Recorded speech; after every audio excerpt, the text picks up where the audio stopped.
2028, we're going to be at 2.6% of GDP. So I think this will be an important contribution for Sweden wanting to be a security provider within the alliance. You just mentioned burden sharing, and the US yesterday explained that actually to live up to the deterrence targets of NATO in the upcoming years, the allies would have to step up and possibly contribute 2.5 or 3%, even 3% of GDP. Do you think this is realistic, given that now only 23 allies have even achieved the 2% target?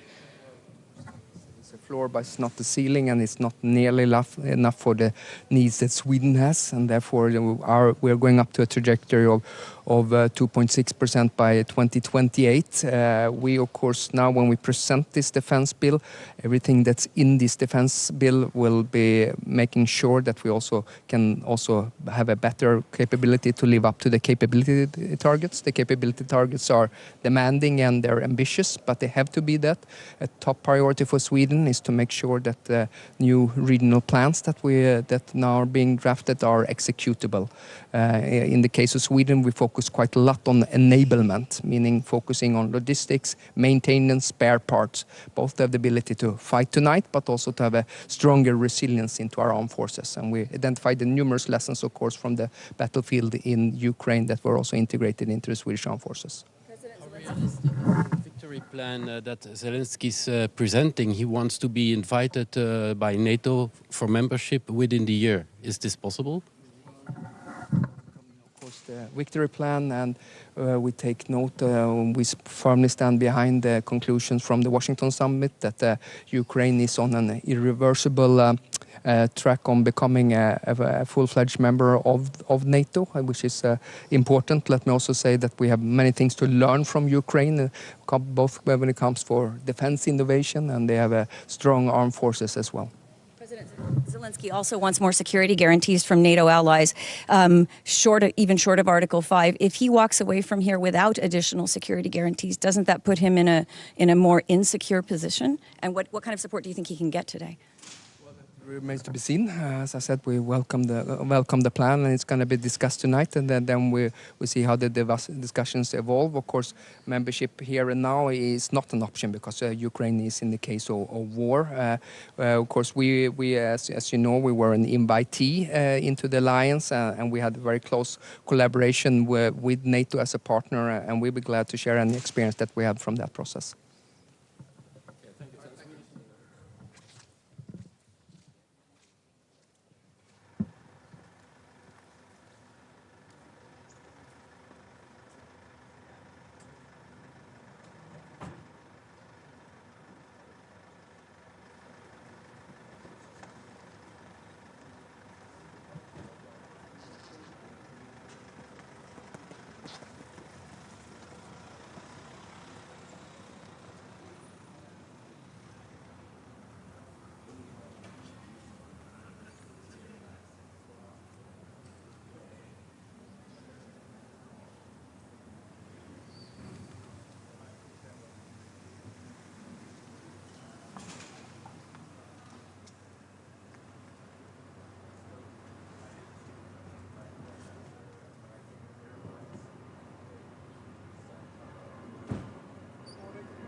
Okay, ladies and gentlemen, dear distinguished media representatives, good morning.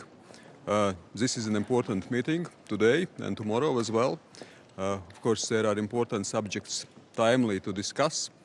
Also under new leadership of Secretary-General Mark Rutte. I am absolutely certain that there will be continuity of the activities, the plans, the ambitions which have been already implemented under the previous Secretary-General. And of course, it is important to continuously focus on defense and deterrence of NATO, on implementing regional plans, on, of course, implementing rotational model. It's extremely important for the eastern flank, also for Latvia, rotational model and protecting our airspace. Of course, it is important continuously to support Ukraine until victory. We underline the importance of Ukraine using all assets, also Western assets, NATO assets provided by NATO members, also to target legitimate targets on Russian territory. Ukraine has absolute right to self-defense, and that's why also this is absolutely legitimate. And of course also important to discuss what happens more globally, including in Indo-Pacific, also what are the Russia's activities, how we can contest, constrain, challenge also those Russia's activities, because of course it is also about hearts and minds and interests more globally. So that's why Indo-Pacific is also a very important field of strategic interest for NATO. The frontline countries have been asking for more NATO clarity on what to do about airspace incursions. Yep. You're talking about putting up a wall of drones, things like this. But what do you want from NATO? More air defense, but also more political guidance on what they intend to do when there are, for example, the armed drones that crashed in the country? Absolutely. We have experienced a serious incident. Incursion by Russian Shahed drone on Latvian soil, in Latvian airspace, and we must remember that Latvian airspace is NATO airspace. Crossing Latvian border, it's crossing NATO airspace and NATO border. So that's why we have committed ourselves to defending the NATO territory from first inch, and it means also first inch in air. That's why absolutely it is important that we strategically and politically move forward with those ambitions and commitments which have been made. It is about rotational model, implementing those rotational model. On eastern flank, we see that there are also the necessity to upgrade air policing to air defense mission. That it's not just about dealing with Russian jet fighters, but also, as we see, with such objects as armed drones. So it is about NATO credibility. It is about credibility, how we are able to respond. I think we already made some adjustments. Eastern flank countries have made a very clear statements in this regard. B9, Bucharest 9 meeting was just recently taking place, and also there was underlining importance of dealing together. So it means that we should implement those long-term already ambitions and commitments immediately to react right now, and also to adjust to the new challenges. And drones absolutely are new challenges. Well, it's a new reality, and the war is closer than it seems. But do you want them to be shot down? Do you want NATO to be prepared in NATO airspace with the air mission to shoot them down before they possibly land on a Latvian village? Is that what you're asking? We believe that, of course, once it crosses NATO border, first of all, it must be detected clearly, and then, of course, it is allowed, the circumstances allows, it should be intercepted, basically being shot down. Yep. On the victory plan of President Zelensky, how realistic do you think is his demand to get an invitation for NATO membership within a year? I mean, of course, we will see also the more detailed plan, but we support the victory plan. We believe that Ukraine must have victory against aggressor country. It is for all of us important. It is about the wider repercussions, implications. If we don't invest in supporting Ukraine as much as we can, as long as it takes right now, of course, the costs will be higher in the future. So that's why implications of what we do right now are extremely important. Latvia has supported the NATO membership for Ukraine, but at the very end, it is about 32 members of NATO which should unanimously also agree on NATO membership. So the dialogue, the discussion, the conversation within alliance also goes on. Latvia has a clear stance in this regard. Some NATO members don't allow Ukraine to use the weapons that are delivered deep inside Russia. Like, for example, Germany. What is your position on this? Well, I already stated my and our position, and it's very clear. It is that Ukraine must be allowed to use weapons provided also on hitting legitimate targets on Russian territory. If President Zelensky walks away without anything new, given his presentation of the peace plan, is he in a more insecure position than he arrives in Brussels? Well, I believe that it is a continuous dialogue. It is a continuous search also for what steps we are making. Yes, we are 32 members of NATO. Of course, there are diversity also sometimes of the detail, but I think it is always very clear that there is no diversity in terms of the clear understanding how important it is, what takes place, what Ukraine is fighting for, and that support must be provided. Yes, then in details, we see that there are different opinions sometimes how specific steps must be taken. We must also remember that already back in Vilnius summit, the NATO membership for Ukraine, it was agreed when conditions allow and allies agree. So allies agree is an important part of this. But then again, what we see strategically and clearly in Washington summit, irreversibility of Ukraine's path to NATO. So I think it was very clearly stated. Yes, so now already we discuss more about details, how we make this irreversible path as soon, as short as possible. One of the biggest partner in drone coalition for Ukraine. Yes. Are you looking for buying some Ukrainian product drones for your army? Maybe you're interested in it. It's important for our industry to know that we have some partners who are ready to buy our production. We have, of course, very close partnership with Ukraine in this regard. So yes, it's a co-led, the drone coalition is being co-led by UK and Latvia. And Latvia, of course, puts a great emphasis and effort in the success of this coalition. We are also in continuous dialogue with our Ukrainian counterparts, what is exactly needed. We see that there are several ways how to provide and contribute to the success of the drone coalition and the primary goal, of course, the success of Ukraine fighting for its independence and freedom. And there, of course, are the bilateral donations by nation states, by local industry. There is a specific fund which is also open for wider procurement, and there are also drone coalition members which are investing directly into Ukraine. So that's why, of course, we strongly encourage to move forward with all those activities. And Ukraine must be on board, very actively involved. Ukraine has I think, immense experience in drone warfighting. I think we can also learn a lot from what Ukraine is doing, also in terms of developing technology. So I see this is a long-term cooperation project, and I would say the mission and ambition for a long term for us to cooperate, and also, of course, to take into account what are the experiences, technologies, know-how of Ukrainian soldiers, Ukrainian industry, Ukrainian innovation. Donald Trump seems to be confident to have the ability to end the war in Ukraine in 24 hours. If he was elected president in 2 weeks, how would that affect NATO relations and more broadly the world order? Well, of course, the elections in U.S. are very important. The U.S. is indispensable in NATO security and defense and deterrence efficiency and strengths. Of course, it is also very important, indispensable, integral part of supporting Ukraine in its war effort, in its fight for freedom. So that's why, of course, we look very carefully. At the same time, we must remember that now we speak about a pre-election campaign. Of course, there are different information and campaign slogans are coming out. At the very end, I believe that the U.S. will be continuously supporting Ukraine. Yes, might be some difference of emphasis, but U.S. is important. It will support, and I think also Mark Rutte has expressed it very clearly. We move forward with any administration. All administrations, I think also in the United States, are very aware of the fact that Ukraine fight for its freedom, and that implications of that fight is much wider also for the United States.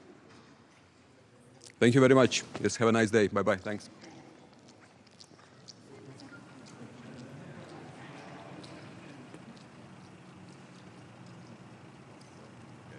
Okay, good morning to you all.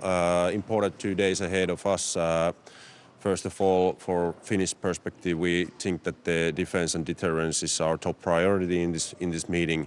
We are seeing good progress in the NATO's strengthening the deterrence and defense sector. We still need a lot of new work to do on that sector, more troops, capabilities, investments, and we have to do it fast. There's no time to waste. And of course, these days, one top priority is also the Ukrainian support. We need more support to Ukraine, and NATO has to deliver what we have promised also. And that's why we have to also do a lot of work today on that sector. And third pillar is our partners, global partners. EU, for example, and new Commission is in a crucial role to ramp up the defense industry, especially in the European sector, but also in transatlantic sector. So the defense industry is a key element in these partnerships with EU, but also with the Indo-Pacific partners, which are also today here. We are. I just visited 2 weeks ago in the Pacific area, and we see that the deeper cooperation in defense material systems, industry, cyber, space, and critical technologies. There's a lot of potential in future years. Not only with Finland, but we see that all the NATO countries with Indo-Pacific partners can do a closer cooperation in those fields. But thank you. Do you see any room for movement among the allies on President Zelensky's top priorities, giving not just more weapons, but also on this long-standing wish to be invited to NATO? We hear behind the scenes that there is some shift in positions, countries seeming more willing to give at least a stronger signal on this, perhaps by the Hague summit. Do you sense that in your meetings? I think I will see the discussion today and can assess that tomorrow, maybe clearer. If Zelensky leaves Brussels without any new promises, that would be seen by Putin clearly as a kind of that Putin is winning. Can you give some new promises to Zelensky as on weapons as well as on coming forward with membership? I'm not starting to speculate on that. I think that the NATO countries are quite united and strong to support Ukraine, but the key problems are now in the defense industry capacity and the pace what we can do to ramp up the defense industry to give more weapons and ammunition to Ukraine. And even though we are seeing that Russia is now benefiting the situation from the Middle East because there is a war and the United States have to participate in that field in somehow, maybe in a longer stance also. That's why European countries must ramp up the defense industry quite fast. Finland has direct border with Russia. Do you feel enough supported by NATO countries to protect this border also from hybrid attacks? Well, first of all, we are really happy to see the progress, what's going on in the Finnish integration to NATO. First of all, we have strong our own army. That's why we are a little bit in a different position than other countries in the eastern border. But still, we are getting this land command component, and that's going in the right track and in a good pace also. And we are getting this forward land forces concept, and that's also under the negotiations, but still I'm really positive about that progress. And also the points of view about the allied countries, how to secure also the northern parts, the new northern parts of the alliance, Finland, Sweden and the High North area. We are having a meeting with the High North countries today, and we are discussing this High North agenda today. So that's in a key priority for Finland, but we are really happy to see that all the NATO countries are also seeing that the High North area is valuable and crucial for the whole alliance. What can you tell us about the discussions on the FLF troops during this meeting? What kind of meetings will you have on that, and maybe with Sweden also? Well, we are having bilateral meetings in this meeting, but also in other cases. So in this meeting we are having these top priority things, the NATO's overall deterrence situation and the Ukrainian support and these. But overall, I'm really positive and optimistic about the FLF project. It's going on the right track. Ukraina tulee tänne pyytämään apua ja kutsua NATOon. Mitä muuta NATOlla on nyt tarjota kuin kannustusta ja puhetta? Hehän eivät voi lähteä täältä pettyneinä. Me tiedetään, että Ukraina tarvitsee konkreettista apua ja Suomi on antanut 25 aseapupakettia, 2,3 miljardia euroa arvoltaan ja tulemme jatkaa vahvana tätä tukea. Ja me toivotaan tietysti, että kaikki maat antaa vahvaa konkreettista aseapua ja tukea. Ja Ukrainalla on tiettyjä esityksiä, joita jokainen maa varmasti yhdessä arvioi.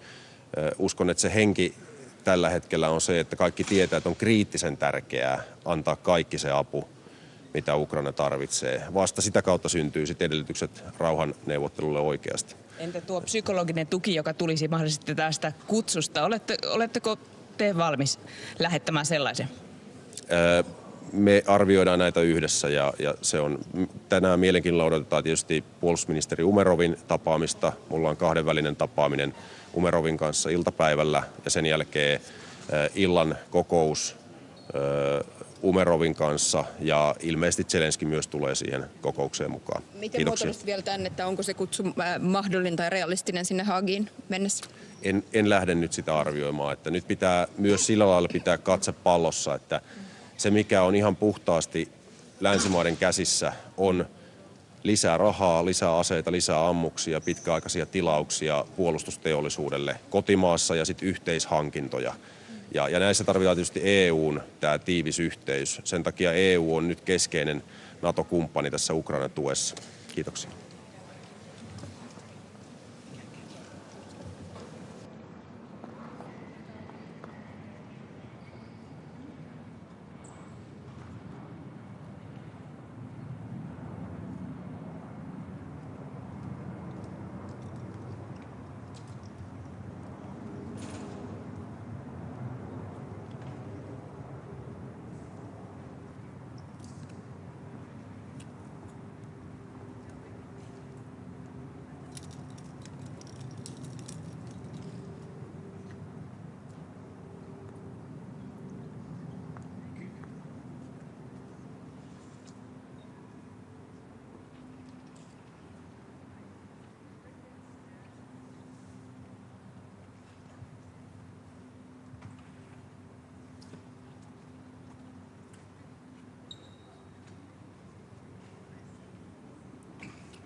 Good morning.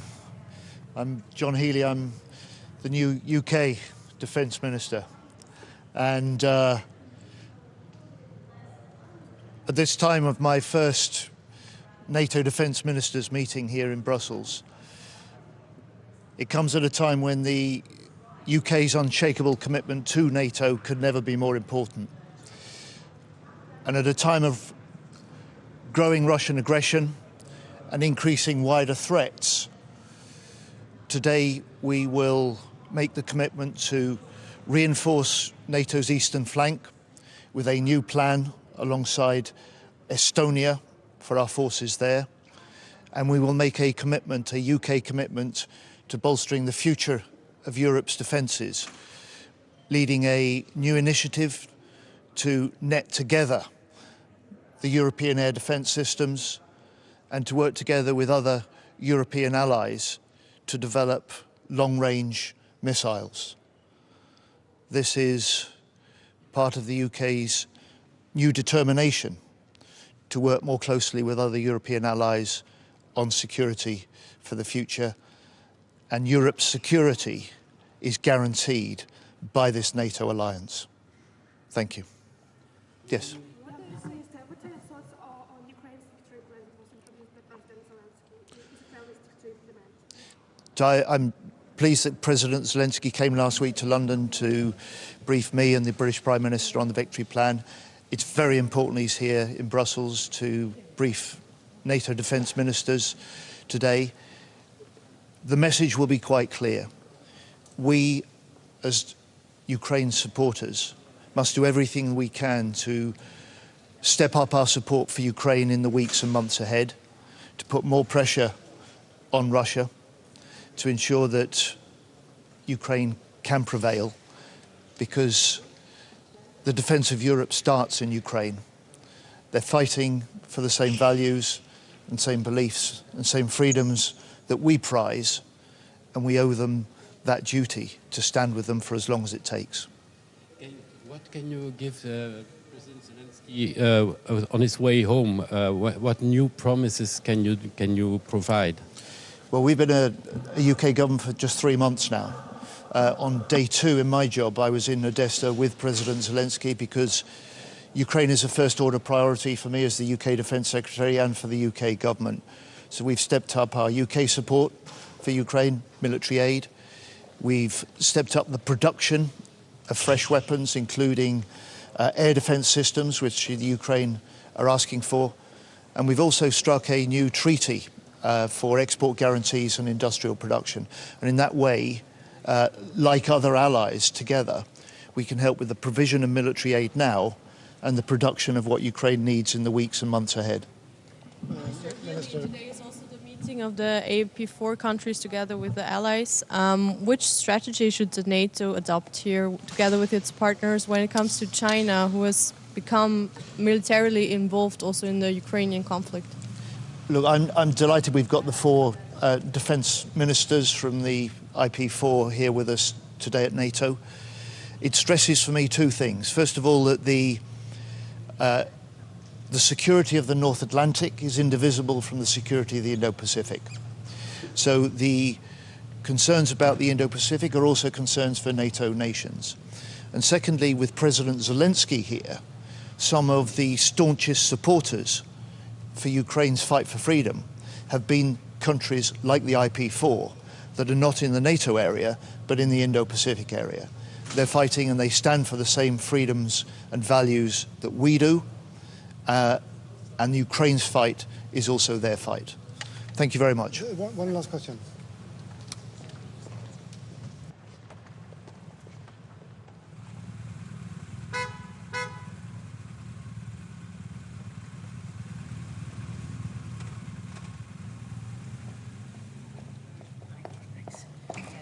That's all right? Yeah, how are you?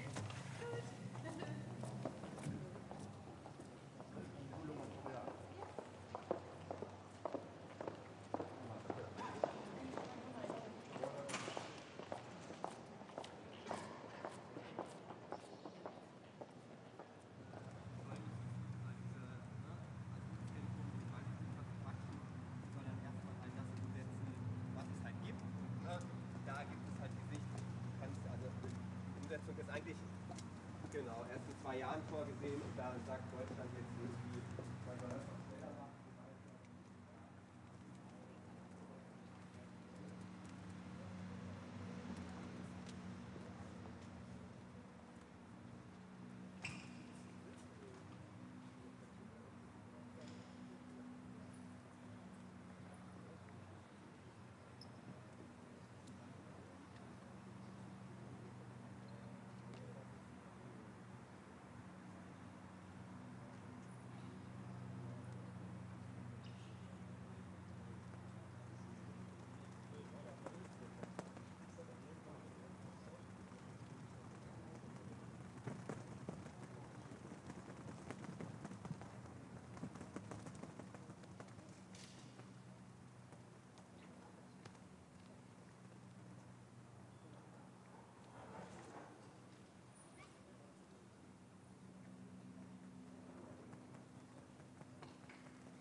Minister of Lithuania, Defense Minister.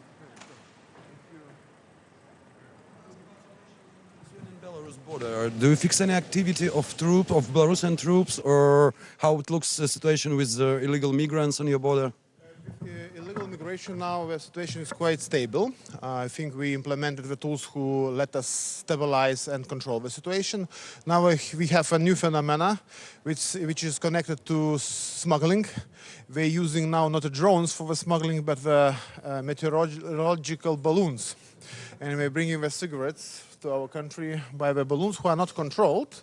But anyway, we are like create the risk especially for civilian aviation. So now we're implementing the tools against smuggling networks, but also sending the signals to the Belarusian side to stop that kind of activities, because it creates the risk for civilian aviation. And what about troops? Do you fix any activity? Not expected. I mean, everything according to the traditional plans. We know very well what our intelligence is strong enough to have clear indicators where is a training exercise, where is a real threat. So now, at this moment, we don't feel nothing unusual. But you always should be prepared. Thank you. Of the President Zelensky's victory plan, and more specifically his demand to get an invitation from NATO within the next year? Very positive. I think invitation, first of all, it is not membership. Invitation is just a first stage, showing the Ukrainian nation that Russia does not have the veto power on the NATO enlargement. It's very important to send a message to Ukrainian nation which fights now for all our security, but they in the future can have a membership in NATO. But invitation is a first stage. And if you give invitation, it's real irreversible page of history. So it's a real, not in the wordings, just in conclusions, but it's a real irreversibility on point of no return. And sending the message to Russia, but we don't have the veto power, informal veto power on NATO and NATO enlargement. But in this plan, there are also other important aspects, like, for example, to help to Ukraine right now. We know what NATO countries has the resources to do it more and more effectively. But the Secretary-General was very reluctant. Now? So would you advocate giving this invitation now? I would give yes, yeah, absolutely.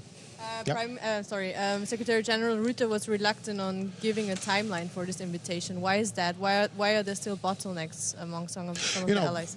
Many countries, many approaches, many views, and you need to find the common ground.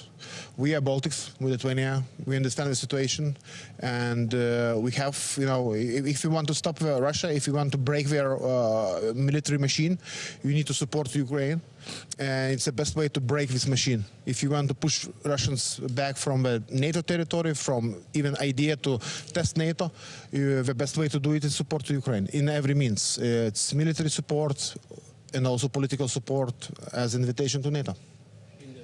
Plan from Zelensky, it looks like he's putting now responsibility for victory or for success in the hands of Western world. Is it right to say it's now your responsibility? I think the real situation about the Ukrainian nation is fighting and dying.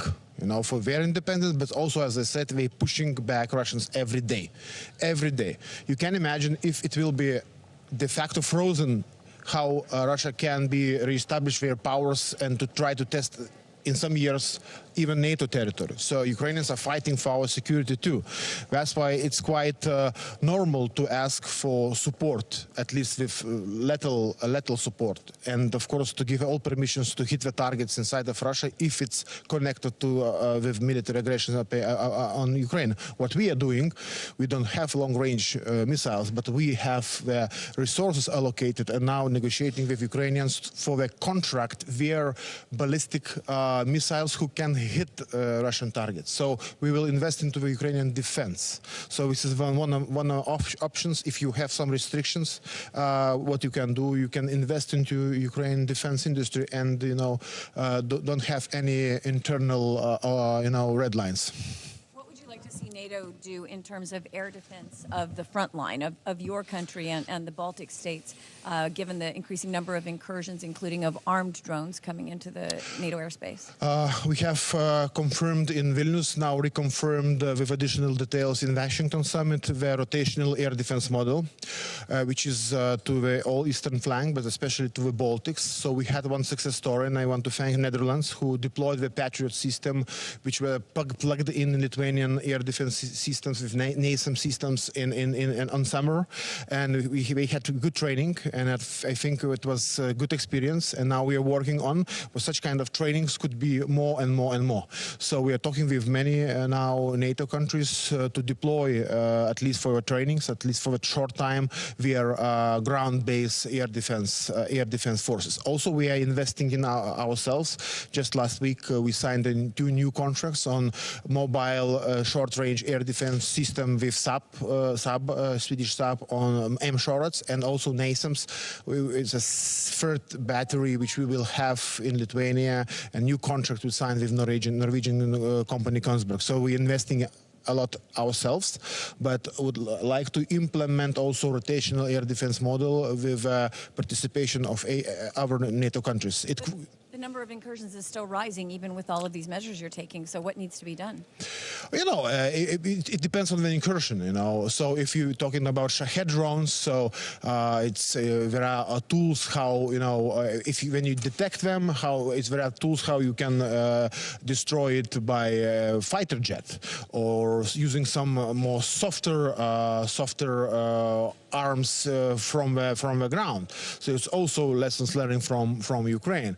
We know what to do. I mean, so we're investing a lot of nationally, but if you talk about cruise missiles, if you talk about ballistical missiles,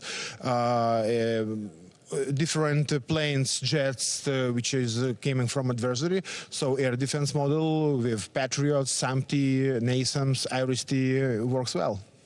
When it comes to supporting Ukraine, EU-NATO partnership is of course very important to coordinate also the efforts. There's a Lithuanian candidate now to become defense commissioner. Yeah, how do you think today, yeah. So how do you think that Kubilius might influence also this partnership or foster further partnership between you and NATO? He will influence it very positive way. I'm sure about that, because I know him, former prime minister of my country. He's a strong politician. Now he challenged for him to take this portfolio, which is quite just empty, and to put the instruments into that. So many things what he can do: support Ukrainian defense industry with European resources, also to support our eastern flank. We will talk today about counter-mobility measures, military mobility, where we can put more European resources. It will be like a border sharing and sharing with NATO. NATO is more defense, hard defense. EU as a more soft defense. The main aim and challenge for him to give a push to our defense industry. We see a new defense industry lines, but not new factories. We need not evolution, we need a revolution. So this is the main challenge for him. I hope he will succeed. Some things that were labeled as impossible, like delivering fighter tanks, fighter jets, actually became reality after months of debate. Do you expect a similar thing to happen with the invitee status of Ukraine starting on this meeting? Yeah, I have hope, of course. It won't be very easy, but I have hope. I mean, we need to do it. Yeah, absolutely. Thank you. Okay, bye. Thank you.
Well, good morning, Mr. Secretary-General and fellow ministers. It has been 10 years since a dozen countries mobilized in the global coalition to defeat ISIS. By the end of 2014, that coalition's membership had grown to more than 60 countries. Today, our coalition is 87 members strong. About a third of those members contributed forces to the coalition's military campaign, Operation Inherent Resolve. I was proud to help lead that fight in uniform as commander of U.S. Central Command. I'm glad to see those valued partners represented here this morning. By working together, we achieved tremendous success against a cruel terrorist adversary that in 2014 had seized a vast swath of territory across Iraq and Syria. We meet here today to salute our success, to reflect on the tremendous sacrifices of this fight, and to ensure greater security and stability in the future. This coalition's work goes on, and we move forward with the benefit of hard-earned lessons of the battle against Daesh. Those lessons come not just from the past decade, but from more than 25 years of resistance to the ideological stream that led to ISIS. So let me highlight 3 lessons that will be key to our ongoing success in global counterterrorism. First, we must remain vigilant and resolute amid the ongoing threat of transnational terrorism. Today's strategic environment is very different from that of 2014. ISIS remains focused on us, but the threat from ISIS and other terrorist groups is now one of several strategic priorities for us. We're tackling a range of key challenges, including bullying from the People's Republic of China and Russia's reckless invasion of Ukraine. But as we do so, we must not lose sight of the threat that ISIS still poses. So this ministerial underscores our shared vigilance and our shared resolve. Second, we have learned that our greatest strength comes from our collective response to ISIS.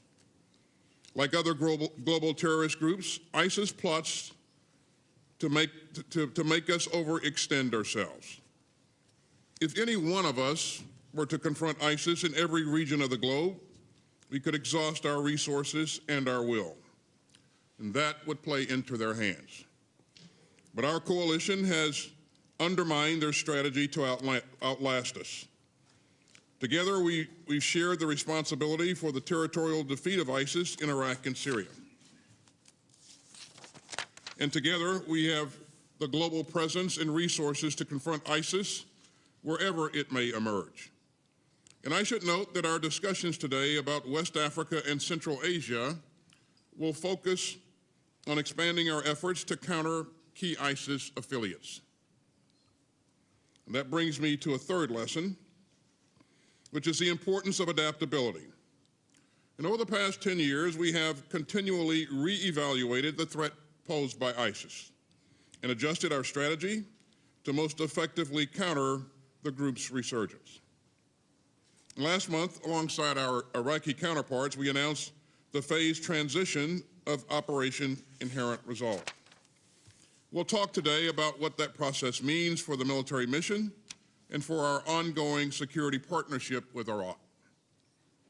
And meanwhile, key ISIS affiliates beyond the Middle East pose increasingly dangerous threats, especially ISIS Sahel, ISIS West Africa, and ISIS Khorasan. And just as we've adapted our strategy in the past, I look forward to talking today about coalition plans to counter those rising ISIS factions. For 10 years, this coalition has tackled the scourge of ISIS.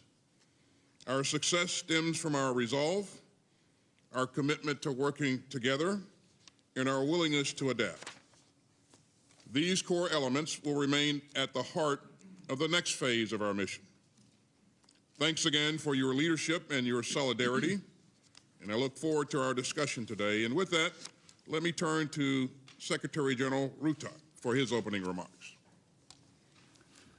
Secretary Austin, thank you for organizing this Defeat ISIS Defense Ministerial. And I'm honored that we can host this important 10th anniversary event here at NATO headquarters. And I believe it is also fitting. NATO is strongly committed to countering terrorism in all its forms and manifestations. 10 years of the coalition is an important reflection point. The coalition has done extraordinary work over the years. And I welcome that 5 years after the defeat of ISIS in Iraq and Syria, the reduction of the ISIS threat in Iraq has led to a planned transition of the coalition's military mission in Iraq to bilateral security partnerships. But we must not take our eye off the ball. The continuing violent attacks by ISIS affiliates and other terrorist groups in Syria and Iraq, as well as across the Sahel, Eastern Africa and Europe, underline that terrorism remains a persistent threat. And it is a threat that is evolving. There is an increase in lone wolf attacks. Terrorists are increasingly using new technologies. And the epicenter is moving southwards into the Sahel, a region which is now accounting for almost half of all deaths from terrorism. At the NATO summit in Washington this July, allied leaders agreed a new action plan on NATO's role in the international community's fight against terrorism. We also appointed a special coordinator for counterterrorism last year and a special representative for the southern neighborhood this year. In the Middle East and North Africa, NATO continues to support our partners in their fight against terrorism. NATO's mission in Iraq is the cornerstone of our engagement in the region. And thanks to close coordination with the United States and all our allies, NATO's mission in Iraq will continue after Operation Inherent Resolve as a non-combat advisory mission to strengthen Iraqi security institutions. Additionally, Jordan, Mauritania and Tunisia already benefit from NATO defense capacity building packages, each with a strong counter-terrorism dimension. Other partners in the region also benefit from counter-terrorism training and exercise opportunities in areas ranging from battlefield evidence to border security and awareness of chemical, biological, radiological and nuclear threats. Beyond our work with individual partners, NATO is engaging through the Mediterranean Dialogue and Istanbul Cooperation Initiative partners to improve civilian military cooperation and support broader efforts in fighting terrorism. And of course, we coordinate closely with other international organizations, including the UN, the EU and Interpol. Dear colleagues, NATO is committed to stepping up its efforts to counter global terrorism in line with the goals and aspirations of this coalition. So thank you, and I look forward to our discussions and consultations today. Again, thank you. Thank you, Mr. Secretary General, and I think we can pause now for the media to depart.